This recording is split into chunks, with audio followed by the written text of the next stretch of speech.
combat or level design perspective, we really listened to a lot of the players out there that played F.E.A.R. And one of the critiques that came from the community was people were saying that we were really kind of confined in office spaces. We thought there were some really great gameplay aspects about really close, in-your-face, tight combat, but we also wanted to augment that with changing the volume of the space.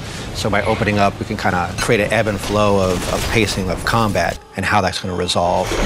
We went to places like a nuclear facility, we went to a school, we went to a hospital. We would go with artists, we would go with sound, we would also go with level designers. So now when they're actually building the environment that they're going to have combat in, they can actually build spaces that feel viable, that feel realistic to the player. We had people that were taking photographs literally of like pipes at a macro level, looking at cracks, looking at water stains. We use them as texture references, we use them as part of our effect systems.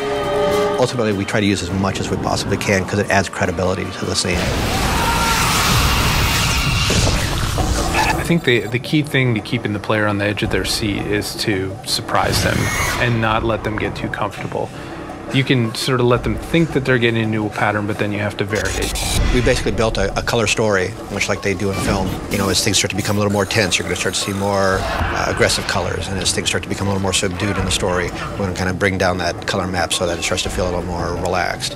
There's definitely colors that are associated with Alma. She'll get in close proximity with you, and she'll start to interact with the player. You'll start to see glimpses of parts of how she perceives the world, and all that has a very specific crafted color hue to it.